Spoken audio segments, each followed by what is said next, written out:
Bem-vindo ao Histórias de Infidelidade. Muito obrigado pelo seu apoio. Significa o mundo para mim. Estou animado para anunciar a nossa comunidade no WhatsApp. Lá, você encontrará várias novas histórias todos os dias, narradas por diferentes vozes para manter tudo fresco e intrigante. Você também pode compartilhar suas ideias e sugestões para tornar o canal ainda mais especial. Junte-se à comunidade agora. O link está na descrição. E agora, aqui está a história de hoje. Pessoas teimosas te irritam? Que se recusam a ouvir outro ponto de vista e se mantêm firmes mesmo que você pense que tudo está completamente errado. Eu não entendi essas pessoas por um longo tempo até que me vi em tal situação. Minha esposa estava dançando com um cara e eu pensei que eles estavam tendo um caso, mas acabou sendo muito pior do que eu esperava. Há algo estranhamente reconfortante sobre vendas de garagem para mim. Não estou ativamente caçando pechinchas ou antiguidades. Duvido que eu reconheceria uma antiguidade autêntica se tropeçasse em uma. Em vez disso, gosto de vasculhar ferramentas antigas e itens domésticos, ocasionalmente pegando algo que chame minha atenção. Sempre que me sinto estressado ou chateado, encontro consolo em acordar cedo nas manhãs de sábado e explorar algumas vendas de garagem. Neste sábado em particular, eu estava na minha terceira venda às 8h30. Era um evento multifamiliar com uma variedade de itens em exposição. Discos antigos, fitas de 8 faixas, peças de carro, móveis e um tesouro de ferramentas e dispositivos vintage. Enquanto eu examinava uma caixa etiquetada em $2 pelo lote todo, escondida atrás de uma pilha de abajures, desenterrei uma coleção de bugigangas. Entre elas, havia uma lata velha de tabaco cheia de bolinhas de gude, 3 polias desgastadas, um motor de aspirador de pó em desuso, um carretel de arame, uma pistola de espoleta Dick Tracy quebrada, um canivete, um punhado de decalques e várias outras bugigangas. No momento em que eu estava examinando uma das folhas de decalques, uma voz me interrompeu perguntando: "Encontrou algo interessante?" Virei-me e vi um jovem de jeans esfarrapado e uma camiseta desbotada do Alan Jackson parado ao meu lado. Empregando minhas habilidades de negociação adeptas, perguntei: "Você aceitaria $1,50 por esta caixa?" "Claro", ele respondeu. Fui atraído pela caixa porque pensei que poderia salvar o motor do aspirador de pó e tinha um uso para as bolinhas de gude. Além disso, o carretel de arame parecia potencialmente útil. Planejei descartar o resto dos itens. Segurando a folha de decalques da caixa, perguntei: "Para que servem?" O jovem gesticulou em direção à sua caminhonete Ford 350 estacionada ali perto. Inicialmente confundindo as marcas com buracos de bala na porta traseira e na janela traseira, levei um momento para perceber que eram, na verdade, decalques da folha que eu estava segurando. Eu não conseguia entender por que alguém iria querer sua caminhonete adornada com decalques de buracos de bala. Eu entreguei o dinheiro para o homem pela caixa e então a levei para o meu carro. Enquanto eu colocava a caixa no porta-malas, minha mente voltou para o motivo da minha agitação naquela manhã. A tensão entre minha esposa Dee e eu vinha aumentando há algum tempo. Tudo começou há 6 semanas, quando decidi parar no bar do Code para beber com meus colegas de trabalho. Normalmente, tínhamos uma reunião mensal e eu informava Dee que chegaria tarde em casa. No entanto, naquela noite em particular, esqueci de avisá-la. Eu costumava convidar Dee para se juntar a nós, mas ela não gosta do Codes devido à sua aparência decadente e localização suspeita. Tê-la por perto geralmente me mantinha sob controle. Eu tendo a exagerar no álcool quando saio com amigos. Consequentemente, muitas vezes acabo precisando de um táxi para casa e às vezes acordo na manhã seguinte sem lembrar como cheguei lá. Sexta-feira à noite no Codes foi bem normal para mim. Acabei ficando muito bêbado e tive que pegar um táxi para casa às 13 horas, o que realmente irritou Dee. Não só esqueci de ligar para ela, mas na manhã seguinte eu estava com tanta ressaca que não consegui realizar minhas tarefas habituais. Quando Dee perguntou sobre a noite anterior, mal consegui me lembrar de nada depois das 10 horas. Ela expressou frustração sobre meu hábito de voltar para casa em tal estado depois de sair com amigos, mas eu não estava muito preocupado. Imaginei que as coisas voltariam ao normal no domingo. Mais tarde naquela noite, fomos a uma festa com alguns dos caras com quem eu tinha bebido na noite anterior. Eles acharam engraçado que eu não conseguia lembrar de muita coisa e começaram a me provocar com comentários sugestivos sobre interações potencialmente inapropriadas com Kate, uma das garçonetes do bar do Code. Kate era uma loira atraente com uma figura curvilínea, mas não muito mais que isso.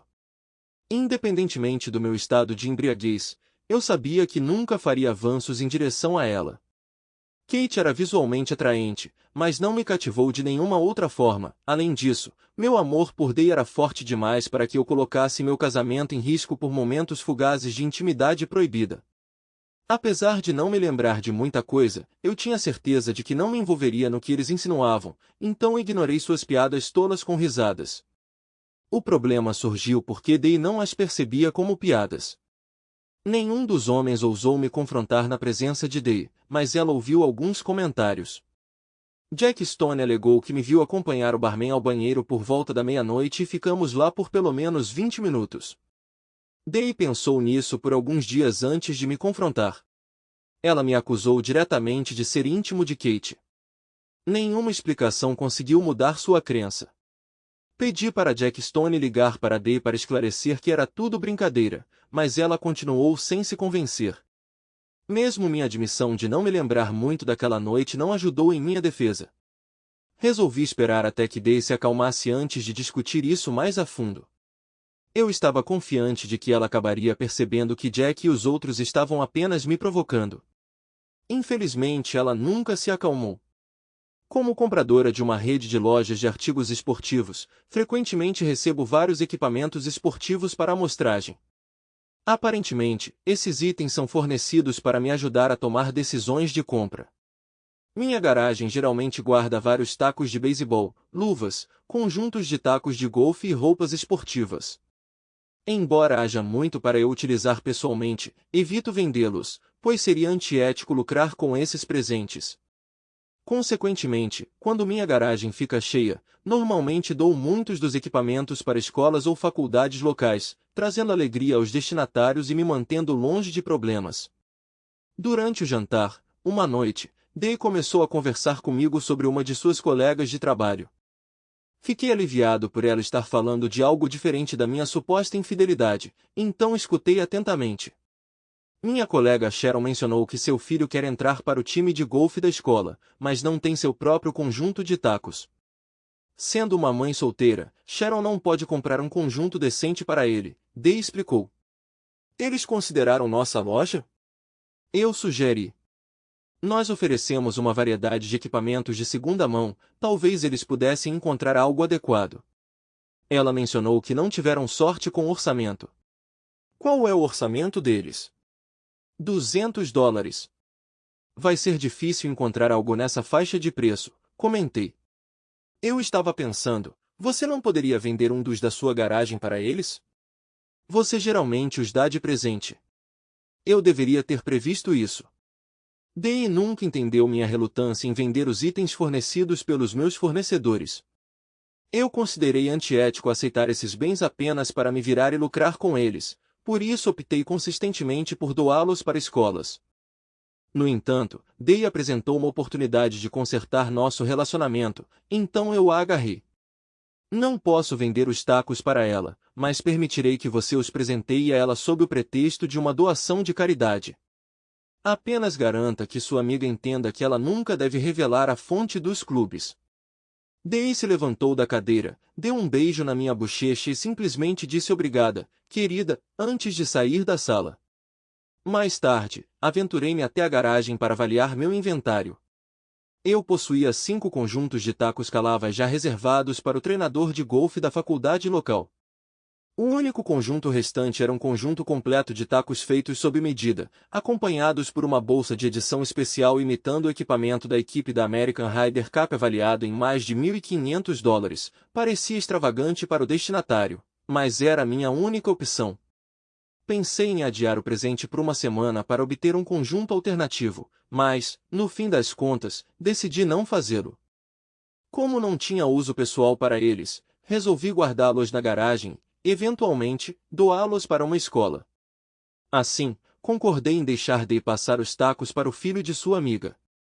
Coloquei os tacos de golfe no porta-malas do carro de Dei e voltei para casa para encontrá-la assistindo TV. Guardei um conjunto de tacos no seu porta-malas. Você pode passá-los para seu amigo amanhã. Espero que você não esteja apenas descarregando algum lixo nele, ela comentou. Não gostei do tom dela. Acontece que esses são clubes de primeira linha, mas se você vai tomar essa posição comigo, é melhor ficar com eles para mim. Desculpe, querida, não era minha intenção que soasse assim. Eu só queria que você desse algo legal para ele. Algo de que ele possa se orgulhar. Confie em mim, esse garoto vai ficar emocionado quando vir esses tacos. Dei sorriu e me agradeceu. Não houve mais nenhuma conversa depois disso, mas foi a primeira noite desde minha saída com os caras que não discutimos sobre meu suposto comportamento. Depois daquela noite, nosso relacionamento pareceu estar melhorando. Na sexta-feira à noite, senti que poderíamos até retomar nossa intimidade. Depois disso, minha intenção era fazer o que fosse preciso para convencer Deide que eu nunca tinha dormido com o barman do Codes. Às 5h30 daquela sexta-feira à noite, enquanto me preparava para sair do trabalho, pensei em convidar Dei para jantar, então disquei o número do escritório dela. Depois de 7 toques, uma voz de mulher desconhecida atendeu seu telefone. Telefone de Diane Wilson. Como posso ajudar? Diane está disponível? Não, você só a perdeu. Ela saiu com alguns colegas do escritório para ir ao Braz Rail para beber. Agradeci e encerrei a ligação. Achei isso incomum. Não conseguia me lembrar de uma ocasião em que Dei saiu para beber com seus colegas de trabalho sem me convidar. Eu tinha ido a tantas reuniões deles no Braz Rail que alguns de seus colegas de trabalho me confundiram com outro funcionário da empresa deles. Eu chequei meu telefone do escritório e meu celular para garantir que não tinha perdido nenhuma mensagem dela, mas não havia nenhuma. Concluí que deve ter sido um descuido da parte dela e mesmo que ela não esperasse que eu me juntasse a eles, eu planejava estar lá de qualquer maneira. O Braz Rail é mais perto do meu escritório do que o da Dee, então cheguei antes dela e do grupo dela. Eu já estava sentado no bar com uma cerveja quando eles entraram. Dee me viu imediatamente e foi direto para lá. Fiquei pensando se ela percebeu que tinha esquecido de me ligar. Eu estava prestes a descobrir. O que te traz aqui? Dee perguntou. Fiquei surpreso. Parecia que ela não me queria lá. Eu só entrei para tomar uma cerveja, respondi. Eu te convidei para se juntar a nós aqui? Não. Então por que presumir que eu queria que você viesse hoje à noite? Eu não te impedi de sair com seus amigos, então por que você não pode me estender a mesma cortesia? Fiquei chocado com o comportamento dela. Eu estava pronto para confrontá-la quando percebi que seus amigos estavam todos nos observando. Decidi dar um passo para trás e falar sobre isso mais tarde. Não vim aqui para atrapalhar sua noite, expliquei. Nem sabia que você viria. Acabei de parar para tomar uma cerveja no caminho para casa. Ver você aqui foi tão surpreendente para mim quanto para você. Vá em frente e junte-se aos seus amigos. Vou terminar minha bebida e ir para casa. Enquanto Dee e suas amigas desapareciam na sala dos fundos, eu fervia de raiva enquanto estava sentado no bar. Minha frustração era tão intensa que minha mão tremia. Buscando consolo, recorri ao meu remédio habitual, pedindo um bourbon duplo. Depois de beber 2 duplos e meia cerveja, achei que era hora de ir embora. Enquanto me dirigia para a saída, dei uma olhada rápida para a sala dos fundos. Os colegas de Dee ocupavam mesas espalhadas onde se reuniram enquanto alguns balançavam na pista de dança. A própria Dee estava entre os dançarinos girando com um homem que eu não reconheci. A proximidade deles me deixou desconfortável. O homem tinha mais de 1,80 metros de altura e provavelmente pesava cerca de 180 libras. Embora alguns possam achá-lo atraente, eu o rotulei de forma diferente, um babaca. Fazer avanços em uma mulher casada lhe rendeu esse título no meu livro. Eu entendi logicamente que esse cara não era problema meu. Dee era o problema, mas isso não mudou minha vontade de confrontá-lo na sala dos fundos. Optando pela cautela, escolhi ir embora antes de causar algum problema real. Quando eu estava prestes a sair, 2 jovens entraram. Uma delas olhou para a sala dos fundos e comentou. Lá estão elas.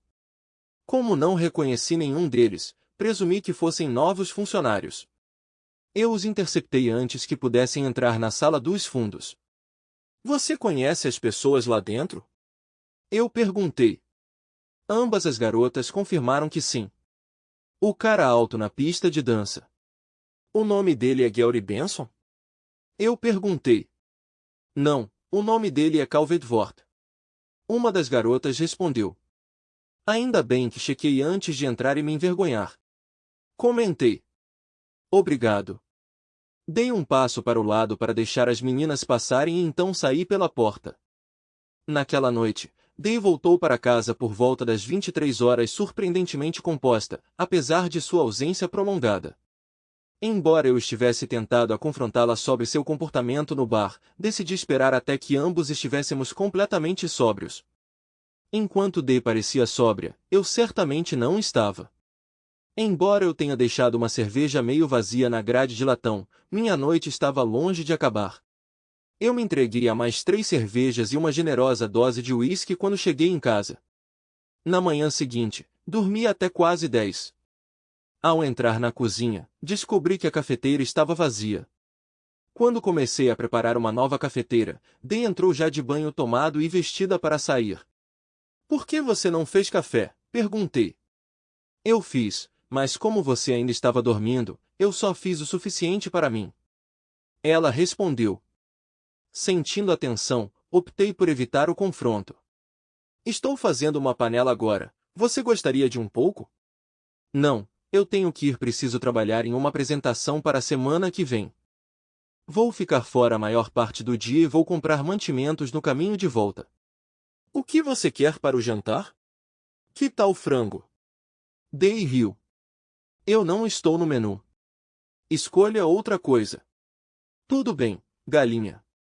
Pegando suas chaves, Day foi em direção à porta, mas parou. Quais são seus planos para hoje? Ainda não tenho certeza. Eu estava pensando em ir a algumas vendas de garagem, mas pode ser tarde demais agora. Por quê? Só pensei que seria um bom dia para cuidar do sótão. Vou considerar. Não passe o dia bebendo cerveja e assistindo esportes. Tente ser produtivo, ela aconselhou antes de sair. Quando ela saiu, um sorriso surgiu no meu rosto. Aquele traço familiar de Day sempre me cutucando em direção à produtividade nos fins de semana. Querendo consertar as coisas com ela, resolvi encarar a limpeza do sótão. A casa? Meu avô materno, ao falecer logo depois que Day e eu nos casamos, ficava a 1 milha além dos limites da cidade, abrangendo 25 acres de floresta. Bem no fundo das árvores, um lago onde eu pescava quando criança guardava boas lembranças. Passando inúmeras horas na casa do meu avô, desenvolvi um forte vínculo com ele. Sabendo da minha afeição pelo lugar, ele o legou a mim.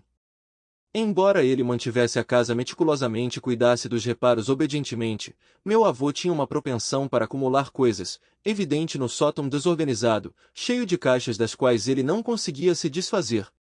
Quase 5 anos depois de nossa residência, eu ainda tinha que vasculhar o conteúdo do sótão. Talvez o momento finalmente tivesse chegado. Depois de terminar meu café e tomar café da manhã, fui até o sótão. Comecei a separar os itens bem no topo da escada, começando pela caixa mais próxima. Ela continha roupas velhas saturadas com anos de poeira, então carreguei a caixa inteira para baixo e a descartei antes de retornar ao sótão. Em 2 horas, consegui limpar 20 caixas. Conforme me aventurei mais para longe das escadas, tropecei em algumas descobertas intrigantes já imaginando a venda de garagem que eu poderia organizar. Às 3h30, eu tinha resolvido cerca de metade da desordem do sótão. Exausto com músculos doloridos de inúmeras idas escada abaixo carregando cargas pesadas e tendo respirado mais poeira do que se deveria em um dia, decidi explorar uma última caixa antes de desistir. Quando comecei a abri-la, a lateral cedeu, fazendo com que seu conteúdo se espalhasse. Para minha surpresa, estava cheia de velhos romances policiais. Enquanto reempilhava os livros, me deparei com uma pequena caixa de madeira, mais ou menos do tamanho de um dos romances maiores. Dentro, descobri uma pistola calibre 38, comumente conhecida como Snub-Nose devido ao seu cano curto. Eu não tinha ideia de que meu avô tinha essa arma. Quando nos mudamos para casa, Dei me fez vender seu rifle e espingarda porque ela desprezava armas de fogo e eu também não tinha utilidade para elas, então as vendi para um revendedor local. O 38 estava cheio de graxa, então eu o limpei e inspecionei. Embora eu não seja um especialista, tudo parecia estar funcionando. Pensei no que fazer com ele, mas sabia que Dei não permitiria uma arma em casa. Por isso, decidi consultar um amigo que coleciona armas para avaliar seu valor. Especulei que poderia ser considerado uma antiguidade, mas não tinha certeza. Guardei a arma no meu armário de ferramentas e voltei para dentro.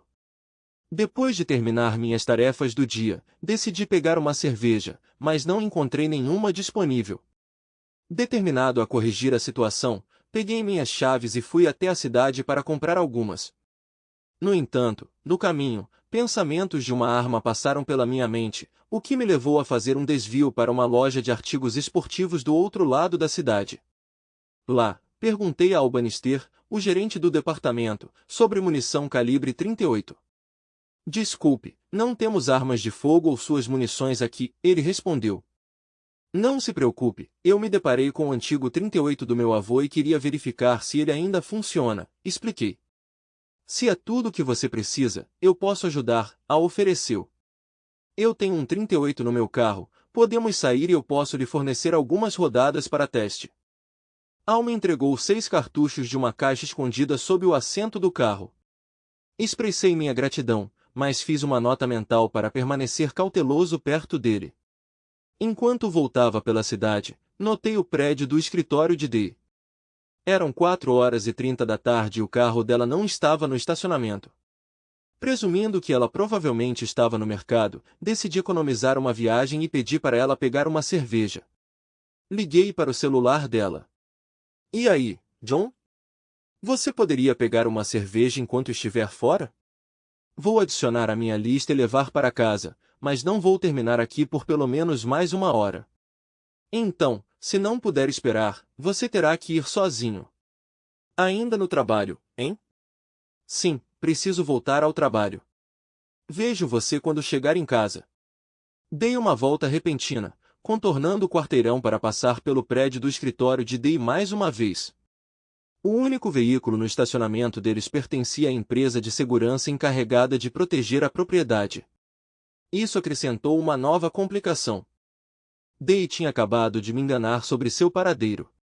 Eu precisava ponderar isso cuidadosamente.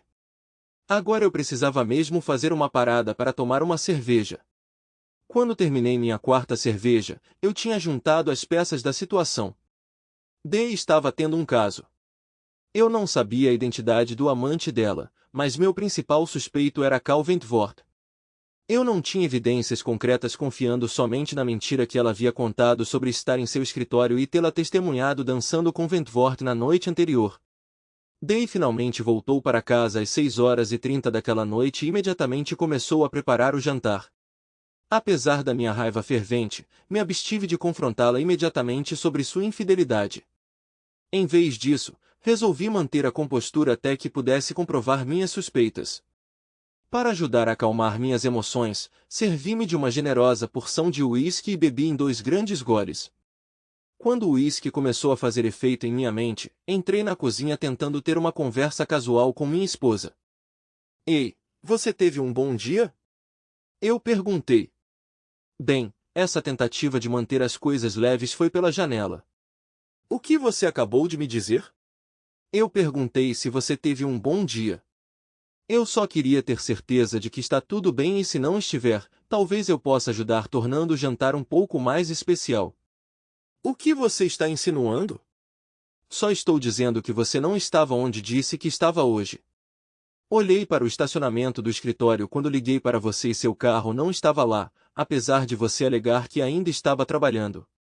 Eu poderia jurar que vi um sorriso irônico no rosto de Dei por um momento, mas era inconfundível. Eu mencionei que não estava trabalhando em lugar nenhum, especifiquei que estaria no meu escritório. Dei rebateu. Então, onde você estava? Eu estava na casa de Carol trabalhando na apresentação para a semana que vem. Dei respondeu. Tudo bem, então se eu ligasse para Carol ela confirmaria sua história. Ela faria isso se estivesse em casa, mas ela e o marido estão a caminho da Europa hoje à noite. Eles estão a caminho de Nova York para o voo para Roma. Ela ficará fora por 2 semanas, mas você pode falar com ela quando ela retornar. Dave venceu aquela rodada. Eu sabia que ela estava mentindo, mas não pude provar. Eu disse que queria manter as coisas calmas. Bem, eu certamente consegui isso. Não só as coisas estavam calmas, mas elas estavam completamente geladas em nossa casa pelas próximas 2 semanas. Isso nos traz de volta à noite anterior à minha aventura de venda de garagem. Era outra sexta-feira à noite, enquanto eu estava me preparando para sair do trabalho, Dei me ligou. Vou ao Bryce Hill com meus amigos hoje à noite, ela disse. Você gostaria que eu me juntasse a você lá? Eu perguntei esperançosa. Não, eu só queria te avisar para que você não viesse me incomodar. Não espere por mim acordada também. Provavelmente vou ficar fora até tarde hoje à noite. Não disse nada. Simplesmente desliguei o telefone. Durante a próxima hora e meia, fiquei sentado no meu escritório pensando no que fazer. Devo confrontá-la e descobrir o que ela está fazendo? Mas como? Por que uma cena na frente de seus amigos e colegas? Isso não ajudaria. Talvez eu devesse estacionar do lado de fora do corrimão de latão, esperar que ela saísse e segui-la para ver para onde ela vai. No final, decidi ir até a grade de bronze e discretamente checar a sala dos fundos para ver se ela estava com Wentworth. Se estivesse, essa seria toda a informação de que eu precisava. Quando cheguei à grade de bronze, me posicionei perto da entrada da sala dos fundos, tentando discretamente espiar para dentro. A maioria dos conhecidos de Day estava sentada nas mesas. Day não estava sentada ao lado de Cal Wentworth, embora eu não pudesse verificar se isso significava que ela não o estava acompanhando. Inclinando-se para frente para ter uma visão mais clara, Day de repente olhou na minha direção. Assustado, recuei rapidamente e fiquei escondido por um momento antes de espiar cautelosamente para dentro da sala novamente. Parecia que Day não tinha me notado. Observando enquanto ela se levantava de seu assento e levava o Sr. Wentworth para a pista de dança, percebi que era tudo o que eu precisava testemunhar. Eu entendi que nosso casamento provavelmente tinha acabado, mas eu não tinha certeza do que fazer em seguida. Por fim, voltei para casa e afoguei minhas mágoas no álcool até adormecer. Eu não sabia que horas Day voltava para casa naquela noite, mas eu estava ciente de sua rotina matinal. Day levantou da cama às 7 da manhã e foi tomar banho. Contemplando se voltaria a dormir, de repente me senti compelido a levantar e explorar algumas vendas de garagem. Eu estava tomando minha segunda xícara de café quando Day desceu as escadas. Você parece rude, ela comentou. Muito obrigada. Exatamente o elogio que eu precisava da minha esposa. O que tem na sua agenda para hoje?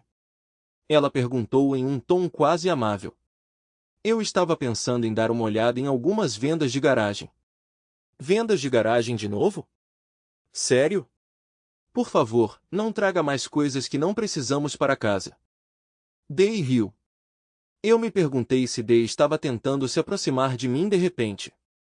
Ela sabia que eu a vi com o namorado ontem à noite? Day parecia vestida para sair e eu ponderei se ela planejava passar mais um dia com o amante. Parece que você tem planos de sair hoje. Você vai se encontrar com seu namorado Cal Wentworth de novo? Percebi o lampejo de preocupação no rosto de Day ao mencionar o nome do namorado dela. Eu não tenho namorado. Cal é só um colega, Day respondeu. Eu vi vocês dois juntos ontem à noite. Parecia mais do que apenas uma reunião de trabalho. O sorriso de Day se alargou. Então você estava me observando ontem à noite. Bem, eu dancei com Cal algumas vezes, mas nem somos amigos. Ele é só um colega. Além disso, ele é casado. E daí se ele é casado? O fato de você ser casado não impede você de ficar se pegando, eu retruquei. Ouça quem está falando. Sabemos que você tem se desviado, então não deveria me acusar, Day retrucou. Você só acha que sabe disso. Eu não toquei naquela garçonete. Eu nunca te trairia, além disso, eu estava bêbado demais para fazer qualquer coisa naquela noite. Essa é sua desculpa de sempre. Você ainda não me respondeu. Vai se encontrar com Cal? Não. Vou para a casa da minha mãe. Se precisar falar comigo, ligue para lá. Devo estar de volta em casa por volta das 2 da tarde. Talvez possamos sair para jantar hoje à noite. Claro. Jantar hoje à noite. Ótimo, respondi. Dei abriu outro sorriso e então saiu. O que ela estava fazendo? Ela não tinha perdido a paciência durante nossa conversa. Ela não tinha sido nada além de hostil nas últimas 6 semanas e agora ela está de repente tentando fazer as pazes. Senti que havia algo mais em suas ações. Depois de sair da venda de garagem com minha caixa de tesouros, saí em busca de outra. Passando por cerca de 5 vendas sem graça, eu estava prestes a desistir quando avistei uma promissora. Enquanto eu caminhava pela entrada da garagem, examinando a variedade de itens dispostos, nada particularmente chamou minha atenção até que cheguei à porta da garagem. Lá, no meio da variedade, estava um item com preço de $500, um conjunto imaculado de tacos de golfe feitos sob medida, aninhados em uma réplica de edição especial da bolsa do time americano da Ryder Cup. Meu sangue praticamente ferveu de excitação. No entanto, em vez de ficar com eles para mim, confiei os tacos a Dee, pedindo que ela os passasse para o filho de sua amiga. Eu queria que ele tivesse um conjunto de tacos de qualidade enquanto perseguia suas aspirações no time de golfe. Minha intenção nunca foi entregar os tacos para a revenda. Olhei ao redor para identificar a pessoa que gerenciava a venda e notei uma loira atraente conversando com um casal de idosos que estava perguntando sobre uma cadeira à venda. Aproximando-me da vizinhança deles, esperei até que o casal fosse embora. Você precisa de ajuda com alguma coisa? Ela perguntou. Você é Sharon? Não, eu sou Trude. Trude? Quem poderia ser Trude? Outra reviravolta inesperada. Dee mencionou dar os tacos para alguém chamado Sharon. Você é quem está vendendo esses tacos de golfe? Sim. Você está interessado? Posso perguntar onde você conseguiu esses tacos? Trude pareceu um pouco envergonhada com a pergunta. Uma mulher com quem meu marido trabalha deu a ele. Eles são novos. Por que você está vendendo? Não me sinto confortável com meu marido aceitando um presente desses de outra mulher. O nome do seu marido é Cal, por acaso? Como você sabia? Informei Trude que foi minha esposa quem deu os tacos de golfe a Cal e que ela mentiu para mim sobre o destinatário. Eu podia sentir a raiva crescente de Trude. Por favor, leve os tacos com você. Eu só quero me livrar deles. Onde está seu marido agora? Ele foi até Minnesota para uma viagem de pesca com seu irmão e seu pai. Ele ficará fora por 2 semanas. Assim que eu terminar essa venda de garagem, minha cunhada vem me buscar e nós vamos até Minnesota para nos juntar a eles. Mal posso esperar para contar ao Cal que devolvi os novos tacos de golfe dele para você. Qual você acha que será a reação dele? Ele sabe que não deve aceitar presentes caros de outras mulheres, então é melhor ele ficar quieto sobre isso. Eu não tinha mais palavras para Trude, então peguei os tacos de golfe e os levei para o meu carro indo para casa.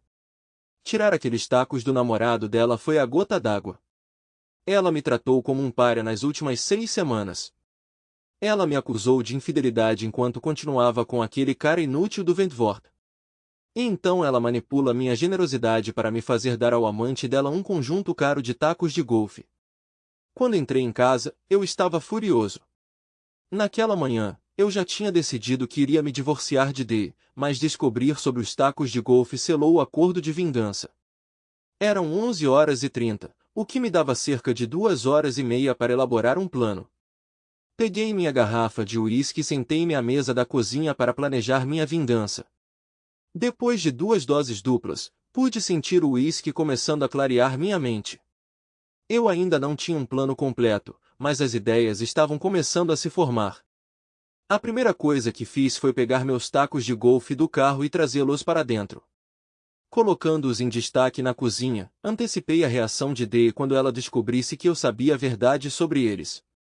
Sentindo-me bastante satisfeito com meu esquema, servi-me de outro uísque para comemorar. Sem outros planos em mente, fui para minha oficina para consertar e passar o tempo até Dee retornar da casa de sua mãe. Quando abri meu armário de ferramentas, notei a caixa de armas e recolhi o ponto 38. Agora é uma boa hora para testar essa coisa, murmurei para mim mesmo, me sentindo um pouco estranho ao perceber que tinha falado em voz alta. Ela me fez falar sozinho agora, murmurei novamente. Fui até meu carro e peguei as 6 balas calibre .38 que Al tinha me dado. Então, pegando a arma e algumas latas de cerveja vazias, fui para a floresta atrás da casa. Colocando as latas na forquilha de uma árvore, dei um passo para trás cerca de 25 pés. Carreguei uma bala no cilindro da arma, fechei e alinhei a câmara com um martelo. Mirando em uma das latas de cerveja, preparei-me para o barulho e o recuo, respirei fundo e puxei o gatilho. Clique. A arma falhou em disparar. Ao inspecioná-la, notei que a câmara contendo a bala não estava alinhada corretamente com o martelo. Deve ter mudado, imaginei. Realinhando a câmara carregada com o martelo, respirei fundo e apertei o gatilho. Clique. Droga. Extraindo a bala, examinei a arma, puxando o gatilho algumas vezes. A cada vez, observei o cilindro girando no sentido horário. Que erro! Recarregando a câmara, ajustei o cilindro para que a câmara carregada ficasse uma posição à esquerda do cão. Mirando na lata de cerveja, puxei o gatilho. Bang! Meus ouvidos zumbiam. Meus dedos formigavam, mas a lata de cerveja permaneceu ilesa no garfo da árvore. Não consegui determinar o destino da bala, especulando que eu poderia ter fechado os olhos enquanto atirava. Carreguei mais 2 balas na arma e atirei nas latas. Apesar de ter mantido os olhos abertos durante os 2 tiros, o resultado não mudou. Eu podia ver onde as balas tinham acertado. No entanto, errei as latas por uma margem significativa. Uma delas voou para a esquerda, e a outra voou muito alto. De volta à garagem, ainda zumbindo em meus ouvidos, joguei fora os cartuchos usados e coloquei a arma de volta na caixa. Quando entrei em casa, servi-me de outro uísque e o reguei com cerveja. Enquanto eu aproveitava a clareza de pensamento causada pelo álcool, minha fantasia tomou forma. Eu estava pensando em como Dee reagiria se eu atirasse em seu amante. O pensamento de testemunhar seu sofrimento, sabendo que era obra dela, era perversamente atraente. E ainda assim a praticidade de tal ato surgiu em mim. Eu nunca escaparia impune. As autoridades rapidamente me culpariam. A ideia de prisão me enojava. Talvez se eu morresse de repente seria a última lição para Dee. Eu estava ficando convencido de que eliminaria o Sr. Ventworth e confessaria para Dee e então faria algo terrível na frente dela. Peguei outra cerveja enquanto ponderava os méritos e desvantagens da proposta. Apenas 2 questões se destacaram para mim. Primeiro, eu não tinha capacidade de tirar uma vida e, segundo, eu não tinha desejo de encontrar minha própria morte. A única vantagem da noção era a angústia potencial que isso infligiria a Dee. Eu ansiava por infligir a ela esse nível de sofrimento, se ao menos houvesse um método sem assassinato ou auto-sacrifício. Quando terminei minha cerveja, uma ideia me ocorreu. Eu possuía todos os meios necessários para realmente atingi-la. Minha jogada final deixaria uma marca indelével. Olhando para o relógio enquanto pegava outra cerveja na geladeira, ele marcava uma campainha da tarde, eu tinha 1 hora para me preparar. Às 2h15, o som da porta da garagem se abrindo me alertou sobre a chegada de Dee, seu carro entrando. Quando ela entrou na cozinha, sentei-me à mesa, de frente para ela. Dee carregava o que parecia ser uma bolsa de roupas da Nordstrom, seu rosto se iluminou com um largo sorriso. Comprei um vestidinho preto fofo para o nosso jantar hoje à noite, ela anunciou ao entrar. Parece legal, respondi. Ao avistar a garrafa de uísque na mesa à minha frente, ela brincou, espero que você não tenha bebido a tarde toda. Não a tarde toda, tranquilizei-a. Então seu olhar caiu sobre os tacos de golfe. O que eles estão fazendo na cozinha? Ela ficou em silêncio, sua boca entreaberta quando percebeu que os tacos de golfe em questão eram os que ela tinha presenteado seu amante. Imagine minha surpresa ao tropeçar nesses tacos em uma venda de garagem esta manhã, comentei. Seria demais perguntar como seu amigo Cal, com quem você era íntimo, acabou com os tacos destinados ao filho do seu amigo? Eu posso explicar, ela começou. Você não precisa, pois isso não importa mais para mim, eu interrompi, colocando o ponto 38 na mesa diante de mim. O que você está fazendo com essa arma? Cuidando das coisas. Você pode se interessar em saber que Cal guardou seu segredo até o fim, admitindo somente então que você estava envolvida com ele. Você provavelmente ficaria orgulhosa, comentei. Dee empalideceu, seus lábios tremendo. Envolvido? O que você fez? Levei seu amante para um passeio, tivemos uma conversa e então coloquei um fim nisso. O corpo dele não será encontrado por um tempo, eu revelei. Oh meu Deus, não, Deus, não! Dei gritou. Isso não deveria acontecer, por favor, Deus, não! Eu me vi quase simpatizando com ela, mas não tinha terminado. Numa tentativa de evocar pena, falei com uma voz fraca. Eu queria acabar com você também, mas simplesmente não consigo me obrigar a fazer isso. Parece que meu amor por você ainda é muito profundo. Eu estraguei tudo agora. As autoridades logo estarão atrás de mim e eu não consigo suportar esse pensamento. Não consigo imaginar outra saída para isso. Não, não, por favor, não, ela implorou. Eu brandi a arma, enfatizando minha determinação. A menos que você queira testemunhar isso, é melhor ir embora agora. Dandy! O barulho vindo da cozinha abafou o silêncio da floresta. Olhei na direção que a arma estava apontando e murmurei, ups. Você precisa consertar esse buraco, a culpa é minha. Dee notou o buraco de bala na parede e um olhar de horror genuíno cruzou seu rosto. John, por favor, abaixe a arma antes que alguém se machuque, ela implorou. Você não vê? Alguém já se machucou. Agora eu tenho que consertar tudo. Me dê seu celular, eu exigi. Por quê? Dee perguntou. Só me dá seu maldito celular, eu gritei. Dee tirou o telefone da bolsa e colocou na mesa. Ótimo. Agora você não poderá pedir ajuda. Saia daqui, eu ordenei. Não vou embora até você abaixar a arma, ela insistiu. Não tente ser um herói, vá embora agora, eu ameacei. Por favor, não faça isso, ela implorou. Vá embora. Dee finalmente se rendeu e foi embora. O som de pneus cantando sinalizou sua saída apressada da garagem. Estimando que Dee precisaria de pelo menos 5 minutos para chegar a um telefone e outros 5 para a resposta da polícia, calculei que tinha uma janela de 10 minutos para arrumar.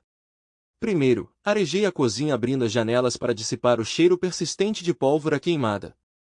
Depois, limpei a mesa da cozinha com limpador com aroma de limão e refresquei o ambiente com purificador de ar. Em seguida, removi o decalque de buraco de bala que eu tinha colocado estrategicamente na parede. Tendo extraído a bala de um dos cartuchos, usei-a para encenar a aparência de disparar a arma. Guardei o uísque e coloquei o celular de Dee para carregar. Os tacos de golfe encontraram seu lugar na garagem enquanto eu dava uma última olhada ao redor da cena. Peguei a arma de fogo e a bala que havia extraído do cartucho, então saí da casa pela porta dos fundos, garantindo que ela estivesse trancada atrás de mim.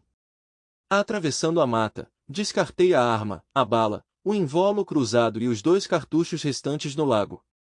Emergindo em uma estrada atrás da propriedade onde havia estacionado meu carro antes, liguei o veículo, me preparando para partir. Quando comecei a dirigir, sirenes distantes da polícia encheram o ar. Percebendo que precisava deixar a cidade temporariamente, optei por não dirigir devido à embriaguez. Em vez disso, cruzei a cidade para um hotel antigo onde eu poderia garantir um quarto sem um cartão de crédito. Resolvi ficar quieto até que a família Wentworth retornasse das férias ou até que as autoridades os localizassem, estimando um máximo de 2 semanas. Fiquei no meu quarto de motel até a conclusão do noticiário das 6, ansioso para descobrir se minhas palhaçadas recentes tinham virado manchetes. No entanto, para minha decepção, não tinham. A diversão tomou conta de mim enquanto eu imaginava a cena de volta na casa quando Day voltou com a polícia, apenas para não encontrar nenhum vestígio da minha suposta morte, nenhuma parede furada, nenhuma evidência corroborante para apoiar sua história inventada. Eles então dariam crédito à sua afirmação selvagem de que eu havia despachado Cal Wentworth e escondido seus restos mortais, onde eles não seriam facilmente descobertos? Pobre Day, eles poderiam descartá-la como desequilibrada.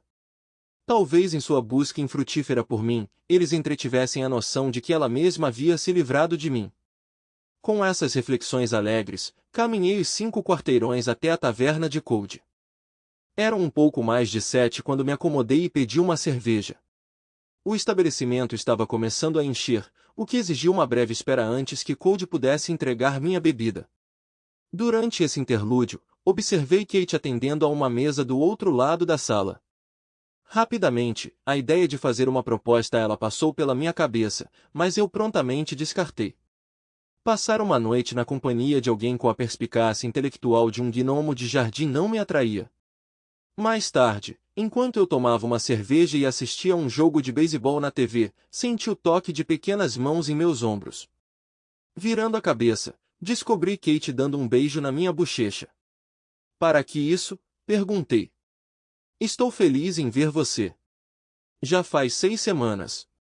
Comecei a duvidar que você voltaria, ela admitiu. Franzi a testa, sem entender bem o ponto dela.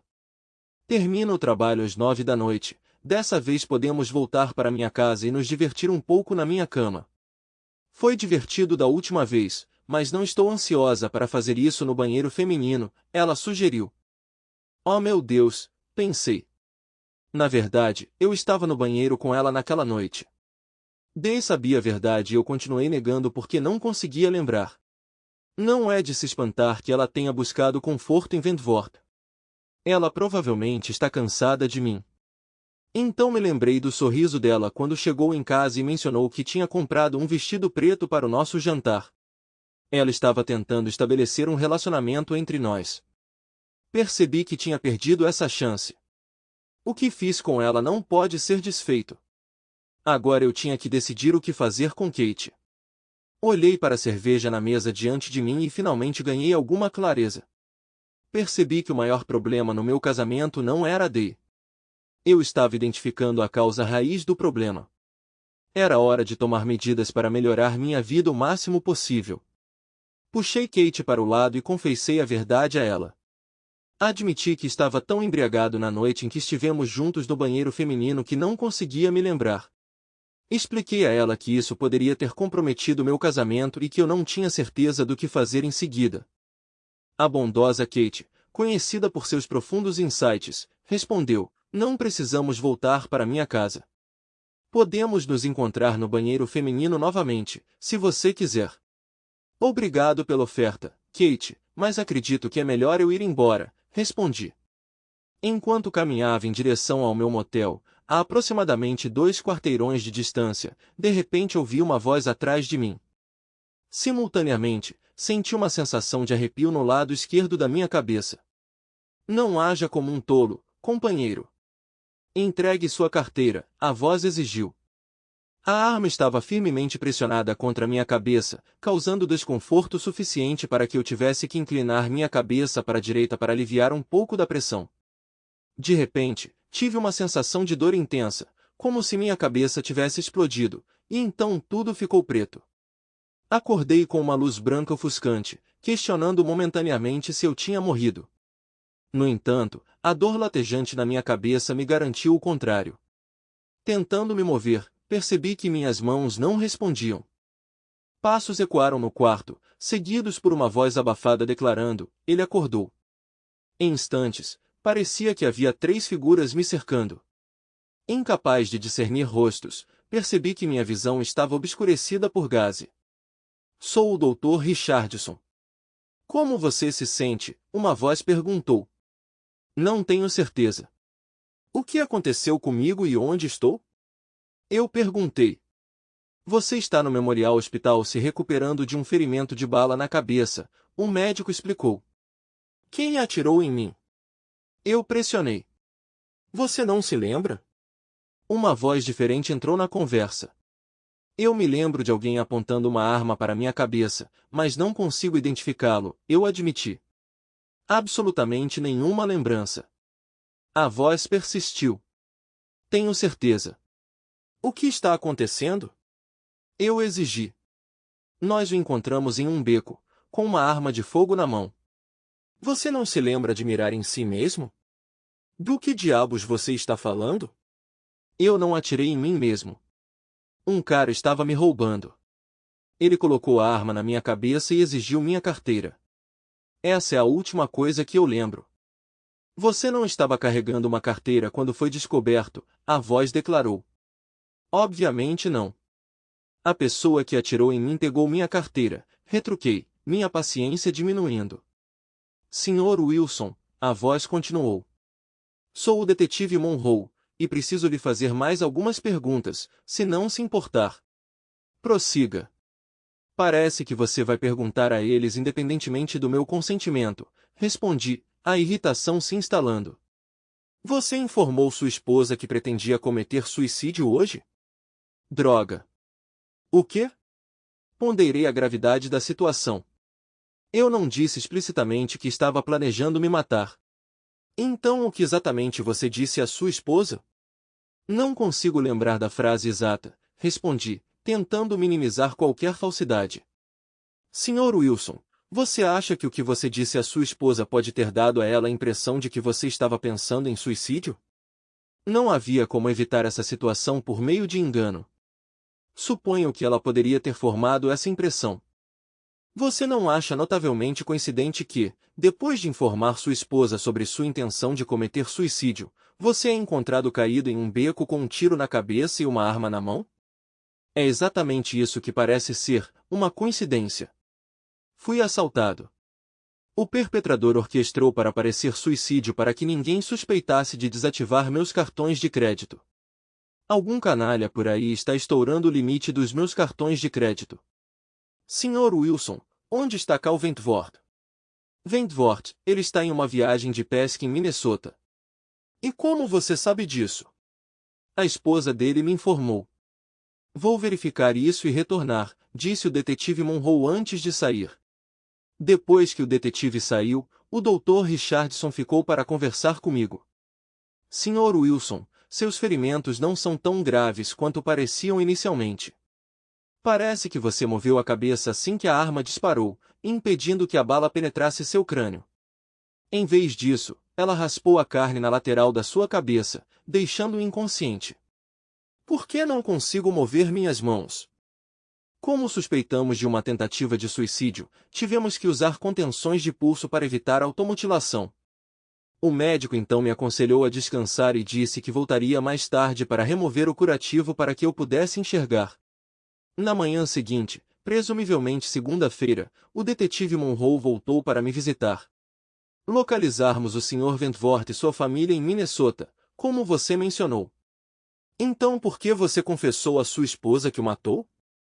Passei a próxima hora recontando tudo o que havia acontecido nas últimas 6 semanas. Ao concluir minha narrativa, o detetive Monroe balançou a cabeça. Em quantos problemas estou? Depende das intenções do promotor em relação ao seu caso.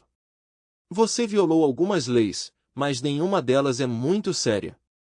Suas ações foram bastante cruéis, e suspeito que você esteja com mais problemas com sua esposa do que com a lei. Entraremos em contato. Segunda-feira à tarde marcou minha alta do hospital, e fiquei surpreso quando Day apareceu para me acompanhar até em casa. Durante toda a viagem, ela manteve um silêncio estoico, insinuando que nossa situação não iria melhorar com nossa chegada. Ao entrar na casa, Day quebrou o silêncio, anunciando, é hora de uma conversa. Vou preparar um café. Você gostaria de uma xícara?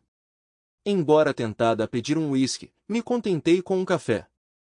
Enquanto eu me acomodava no sofá, Day andava de um lado para o outro na minha frente, se preparando para falar o que pensava. Acho que vou começar, ela começou. Descobrir sua indiscrição com aquela mulher no CODES me encheu de tanta raiva que eu estava prestes a ir embora naquela mesma noite. Mas as memórias do nosso casamento feliz e o amor que eu ainda tinha por você me seguraram. Resolvi salvar o que tínhamos. No entanto, sua negação persistente só tornou o perdão mais ilusório. Foi incrivelmente difícil para mim. Eu ansiava por estar perto de você e experimentar intimidade com você. Mas eu não consegui ignorar o fato de que você tinha sido infiel a mim. Apesar de saber que eu estava ciente da sua infidelidade, você continuou a negá-la. É por isso que eu não queria que você se juntasse a mim no Braz Rio naquela noite. Eu precisava relaxar e me divertir um pouco. E eu sabia que sua presença só levaria a outra discussão. Quando você começou a mostrar sinais de ciúmes, isso me deu esperança de que eu poderia transmitir o quanto seu caso me machucou. Na sexta-feira, quando liguei para você e pedi para não vir, tive certeza de que você não obedeceria. Você não chegou tão cedo quanto eu esperava, e comecei a duvidar se você iria aparecer. Então eu vi você tentando espiar discretamente para dentro da sala. No momento em que eu notei você observando, eu agarrei Cal e o puxei para a pista de dança. Minha única intenção era provocar um pouco de ciúmes em você para que você pudesse entender um pouco da dor que eu estava sentindo.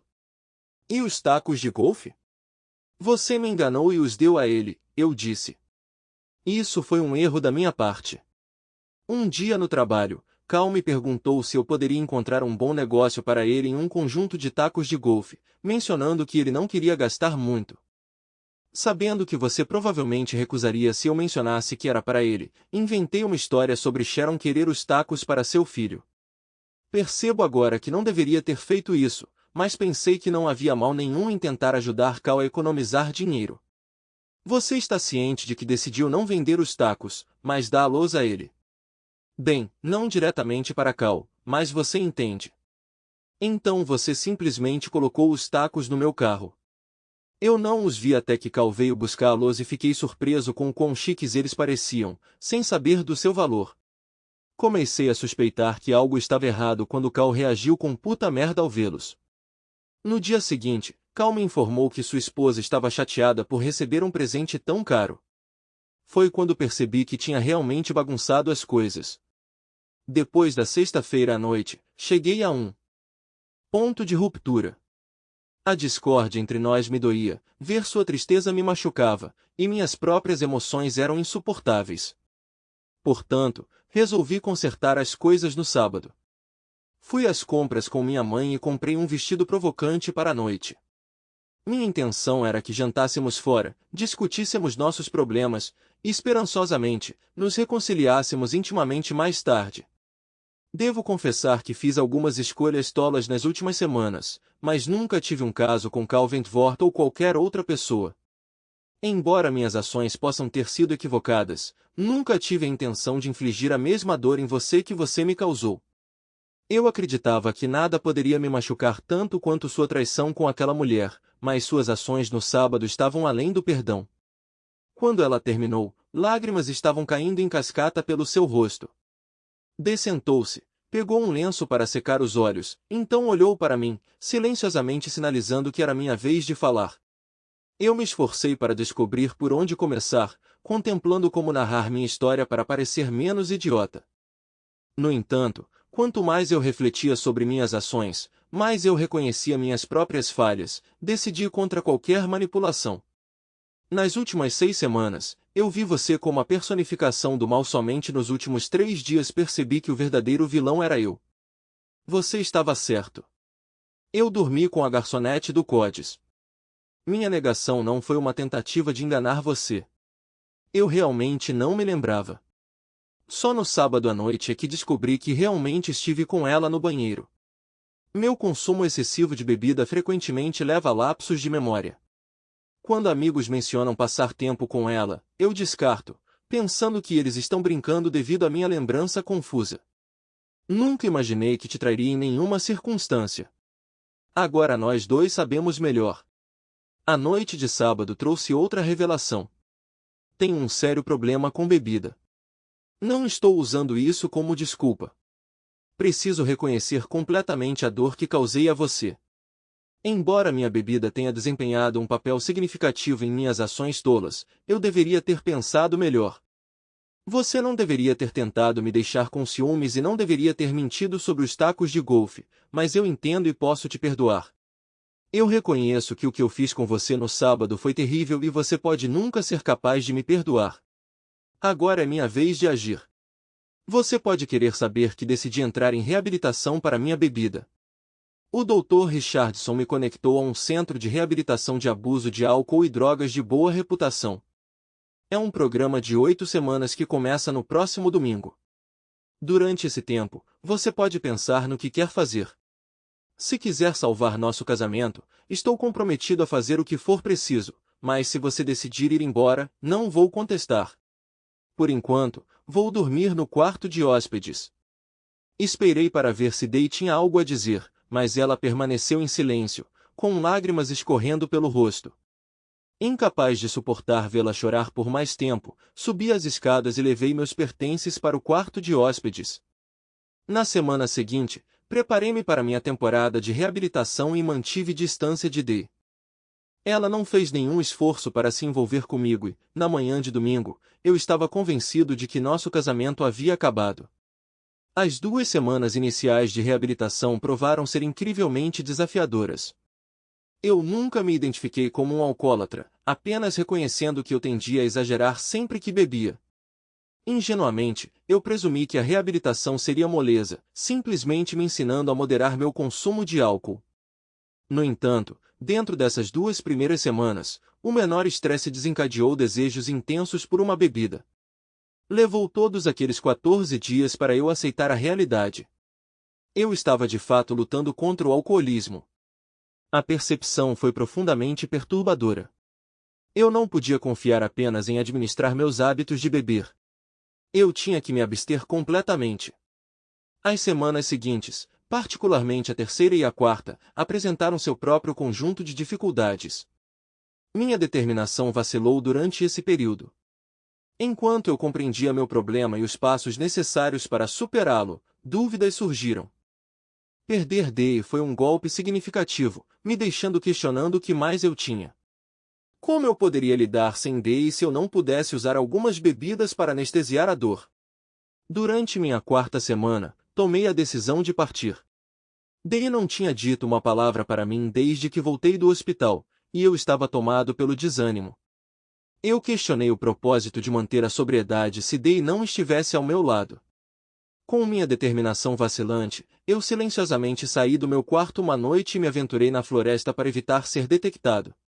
No meio do caminho para a estrada, tropecei e caí, torcendo meu tornozelo. Tive que parar até a dor diminuir. Foi então que contemplei as consequências de deixar o centro de reabilitação. Sem a orientação de Day, eu poderia voltar ao alcoolismo, arriscando meu emprego e potencialmente me tornando um sem-teto. Naquele momento, percebi que minha jornada para a sobriedade não era para Day. Foi para mim. Naquela noite, consegui voltar para a cama sem ser notado, embora a equipe da manhã me olhasse curiosamente quando apareci para o café da manhã com meu tornozelo inchado. No final da 5ª semana, senti uma onda de força. A sobriedade parecia estar ao meu alcance, e era isso que eu ansiava. Durante minha sessão de aconselhamento naquela semana, meu conselheiro expressou satisfação com meu progresso. Os domingos eram designados para visitas de pacientes, mas eu geralmente ficava no meu quarto, pois ninguém vinha me ver. No entanto, no domingo após minha 5ª semana, optei por sentar do lado de fora e observar as interações entre colegas pacientes e suas famílias. Quando o relógio bateu 10, os visitantes começaram a chegar. Testemunhar meus colegas abraçando seus entes queridos me deixou melancólico, mas tentei me animar imaginando um futuro onde eu também experimentaria o amor mais uma vez. Enquanto eu enxugava as lágrimas dos meus olhos, um carro familiar se aproximou da entrada da garagem. Prendendo a respiração, esperei que ele se aproximasse, incerto se era o veículo de Day. Quando ele estacionou e Day apareceu, meu coração disparou e minhas palmas ficaram úmidas. Permanecendo invisível, observei-a, ponderando suas intenções. Ela estava aqui para salvar nosso casamento ou um divórcio era iminente? A ansiedade me dominou, me tentando a recuar, mas resolvi confrontá-la. Saindo da varanda, aproximei-me de Day, sem ser notada a princípio enquanto ela se dirigia para o prédio principal. Quando ela finalmente me viu, ela parou, respirando fundo. A antecipação tomou conta de mim enquanto eu esperava sua reação. Lentamente, um sorriso se espalhou por seu rosto. Conforme ela diminuía a distância, seu sorriso se alargou e eu me vi refletindo isso. Quando Day se aproximou de mim, ela me envolveu em um abraço apertado. Senti sua falta, ela disse. Eu também senti sua falta. Day plantou um beijo na minha bochecha antes de recuar para me observar. Você está linda. Parece que você perdeu alguns quilos e sua pele está saudável, ela comentou.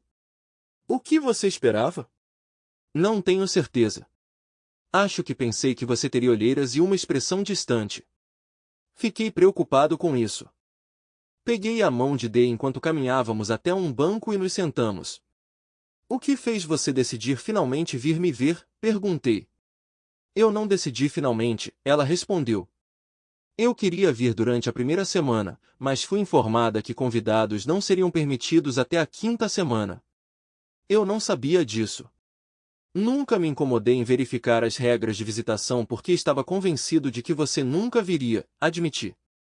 Eu não estava planejando vir, mas depois que você se foi por uma semana, percebi o quanto senti sua falta. Então, ainda há esperança para nós? Espero que sim. Temos algum trabalho a fazer para salvar nosso casamento, mas eu quero tentar, ela expressou. Eu também. Day pegou um piquenique no porta-malas do carro, com frango frito, salada de batata e caçarola de feijão verde, junto com uma jarra de chá gelado sem açúcar. Enquanto Day se preparava para partir, parecia que as coisas estavam voltando ao normal, exceto que eu não poderia acompanhá-la para casa por mais 3 semanas. Antes de entrar no carro, ela me beijou apaixonadamente nos lábios. Vejo você no próximo domingo, ela disse. Sua conselheira mencionou que eu não posso ligar para você, mas você pode me ligar. Então, espero uma ligação sua toda noite antes de dormir. Eu assegurei a ela que ligaria toda noite. Será o ponto alto do meu dia, acrescentei. Fiel à minha palavra, liguei para Day todas as noites. Ela me visitou nos 2 domingos seguintes, no 8º domingo, ela finalmente veio me levar para casa. Hoje é um aniversário para mim. Faz 5 anos que saí da reabilitação e estou sóbrio há 1826 dias e contando. Para comemorar, Day e eu vamos ao Codestapron para tomar uma bebida com Kate. Brincadeira. Vamos para o Havaí e tentar começar uma família enquanto estivermos lá. Obrigado por assistir até o final. Se você gostou da história, não se esqueça de curtir o vídeo e compartilhar com seus amigos. Certifique-se de se inscrever no canal e ativar as notificações para não perder nenhuma nova história. Adoraria saber o que você achou da história. Compartilhe sua opinião nos comentários abaixo. E não se esqueça de se juntar à nossa comunidade no WhatsApp para ainda mais histórias todos os dias. O link está na descrição. Te vejo lá!